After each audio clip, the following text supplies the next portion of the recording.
रायपुर से इस वक्त की बड़ी जानकारी। सारनाथ एक्सप्रेस में चली गोली। आपको बता दें कि गोली लगने से आरपीएफ जवान की मौत हुई है। एक यात्री मोहम्मद दानिश को भी गोली लगी है। दानिश का रायपुर में इलाज चल रहा है। रायपुर रेलवे स्टेशन के पास ये गोली चली है। इस वक्त की बड़ी और अहम जानकारी से आप सभी को रूबरू करा रहे हैं। राजधानी रायपुर से ये बड़ी खबर।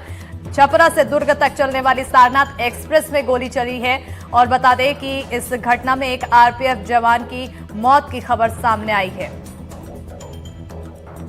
बताते चले कि एक यात्री भी घायल बताया जा रहा है। रेलवे स्टेशन में ये गोली चली है जिसके चलते अफरा तफरी भी मच गई।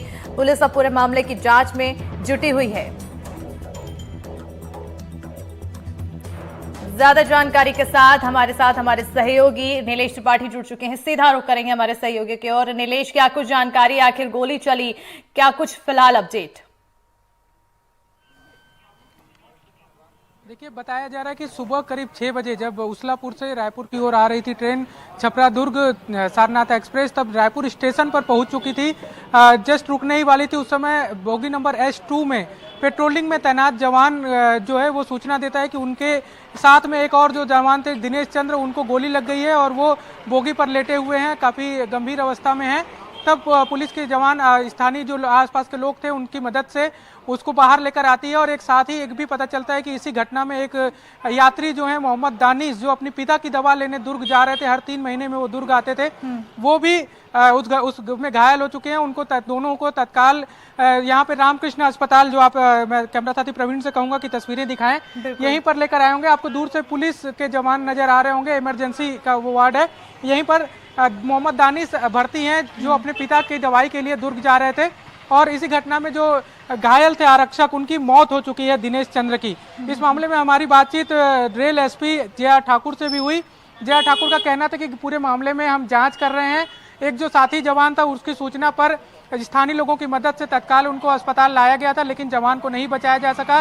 जो जवान जिनकी मौत हुई है उनकी उम्र करीब 32 वर्ष बताई जा रही है और वो मूलतः राजस्थान के रहने वाले हैं। दिनेश चंद्र जी जो ड्यूटी पर तैनात थे, पेट्रोलिंग ड्यूटी पर थे। जी बिल्कुल। गोली चलाने वाला व्यक्ति कौन, क्या कुछ वजह, क्या कुछ जानकारी?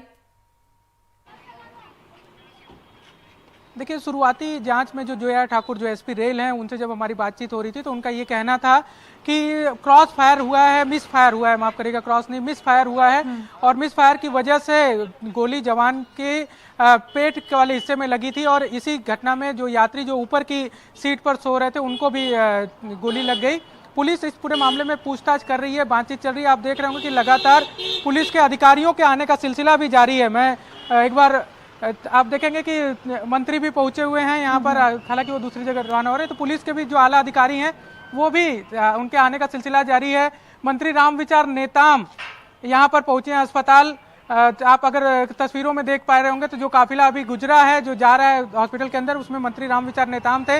हालांकि वो जवान से ही मिलने गए हैं जो घायल था उनसे, या फिर कुछ और वजह है, थोड़ी देर में स्थिति स्पष्ट हो जाएगी।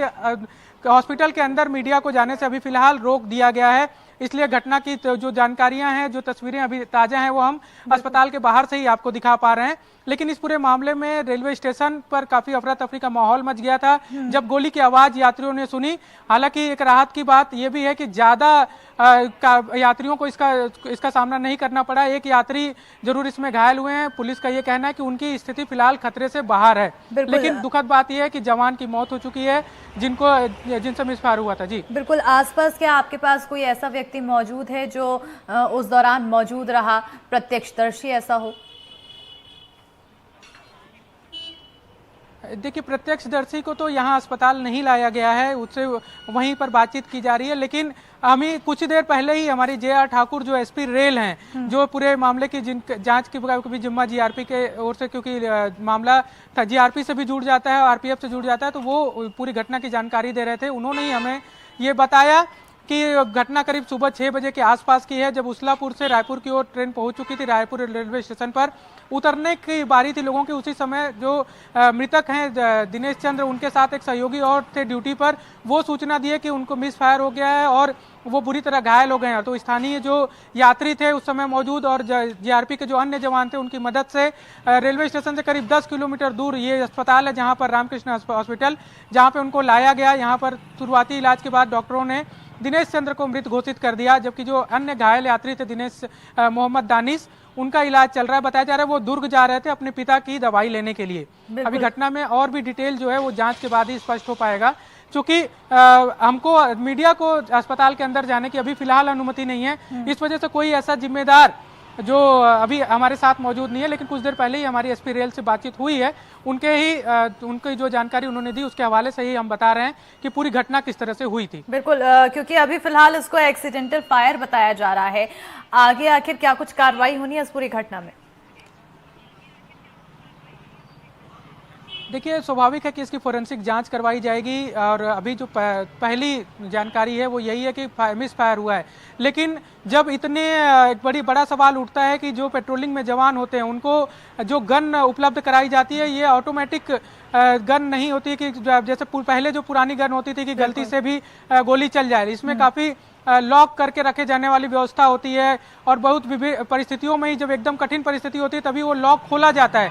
ऐसे में बड़ा सवाल ये उठता है कि जो जवान गन यूज कर रहे थे उनको लॉक खोलने की जरूरत क्यों पड़ गई थी, या फिर जो गन थी उसमें कोई गड़बड़ी थी कि लॉक अपने आप खुल गया।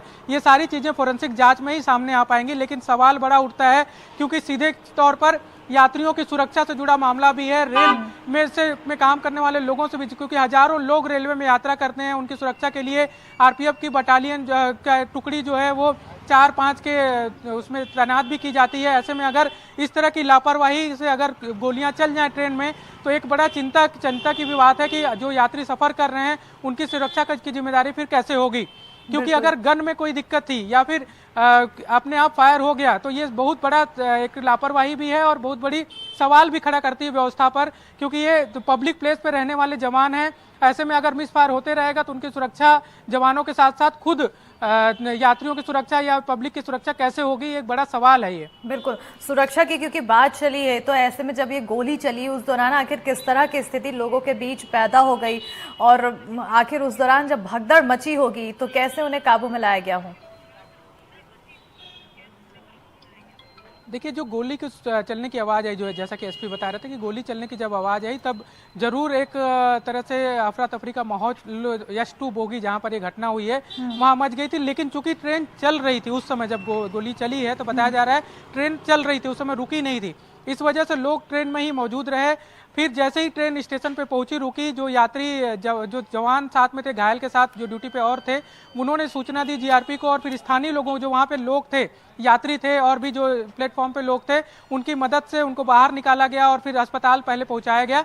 तो बहुत ज़्यादा कोई ऐसा माहौल नहीं बन गया जिसमें भगदड़ मच गई हो या बहुत ज़्यादा, लेकिन जब गोली चली तब जरूर एक तरह से बोगी में अफरा तफरी का माहौल मच गया था, ऐसा बताया जा रहा है। बिल्कुल नीलेश, घायल दानिश को लेकर क्या किसी तरह की जानकारी मिली? अभी फिलहाल हालत कैसी है?